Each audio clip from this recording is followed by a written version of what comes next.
This is my January book report. So, over the past 2 months, I've been reading The Sun and the Star by Rick Riordan, and I also read Where Was Goodbye by Janice Lynn Mather.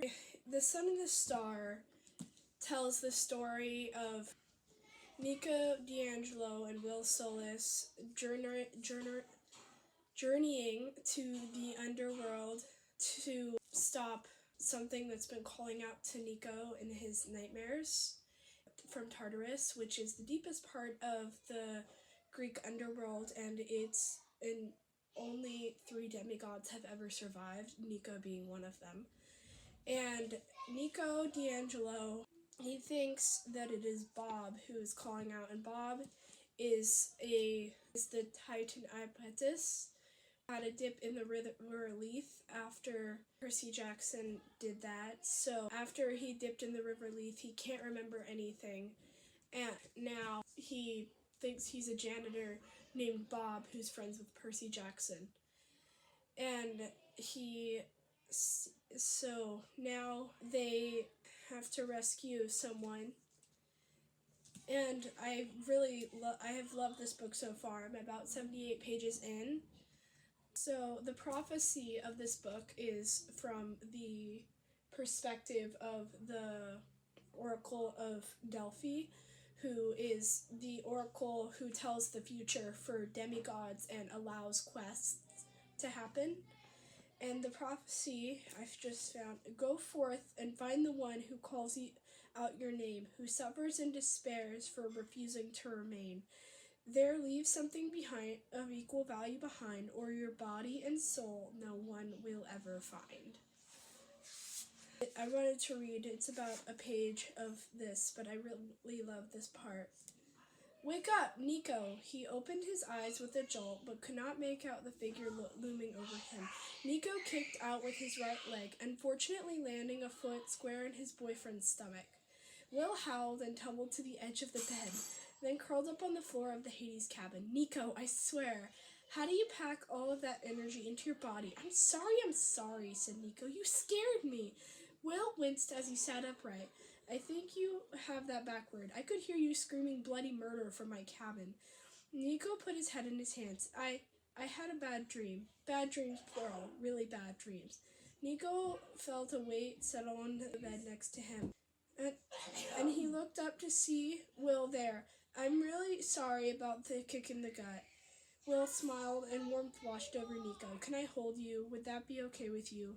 Shame burned in Nico's cheeks. He didn't like Will seeing him so vulnerable, but he nodded because what he needed overrode his pride.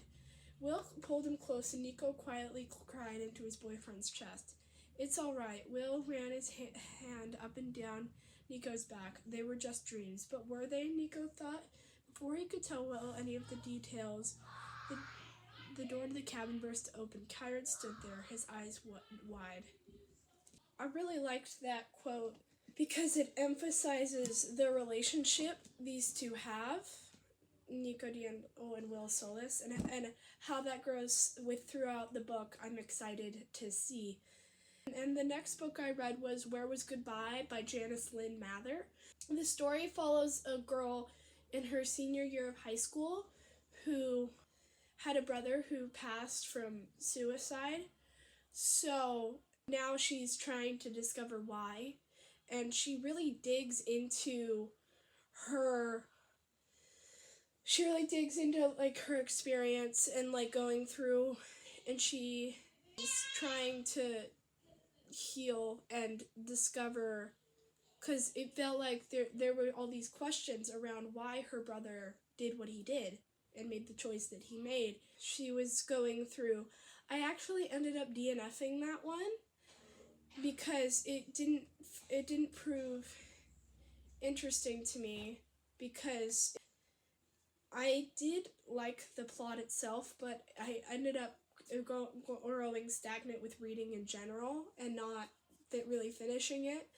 So I ended up DNFing it and starting this awesome read. For this book, I'm rating it so far a 4 out of 5 because part of the story kind of felt stagnant in the beginning, but it's starting to really pick up, and I'm starting to really understand it. And I love the bond between these two characters, because it's very Nico trying to hide his trauma, and Will kind of just making him feel better, and them understanding each other, and Nico slowly finding about Will's trauma. And so I'm rating this so far 4 out of 5. And then Janice Lynn Mather's book, Where Was Goodbye, I'm rating 3 out of 5, because it just really wasn't what I expected out of the book. It was good, but I was growing stagnant with reading. If I were to pick it up in another period in time, it might be better for me to read, because I might actually enjoy it a bit more, because I was growing stagnant with reading in general, and when it might be better for me to pick it up in the summer. So I rated it so far 3 out of 5. And for this book, I would definitely recommend it to Percy Jackson fans, because I feel like to understand the book, you really need to read the other books of the series. Well, this is technically a standalone, but to really understand it, you need to feel the way you need to feel about Nico D'Angelo. A lot of it is digging into his trauma, which is about, like, it starts with the third book in the Titan's Curse, and in the Titan's Curse, the third book of the Titan's Curse is where we really meet Nico, and then he unfortunately loses his sister Bianca D'Angelo, and Bianca really sets the stage for it, really. So, but you really see these moments, and you see him working through, though maybe not directly, because none of the other books are from Nico D'Angelo's perspective. The books really help you understand Nico's trauma, and therefore be able to enjoy this book a bit more. Moving on to the other book, Where Was Goodbye by Janice Lynn Mather. I feel like people who would really get that book when they're grieving someone they've lost, because what was her name?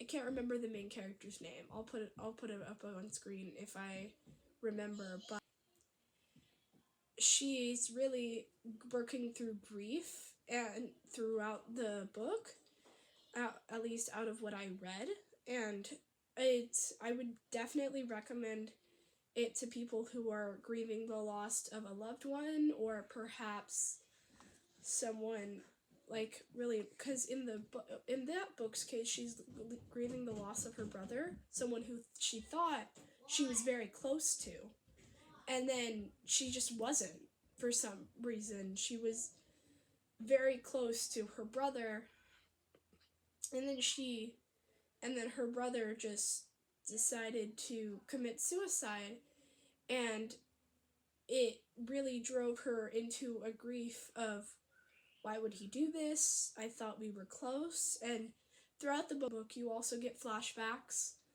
into their childhood, and, like, little moments, and you would end these flashbacks with questions that she would ask herself, like, what was he thinking in that moment? Why did he make that decision?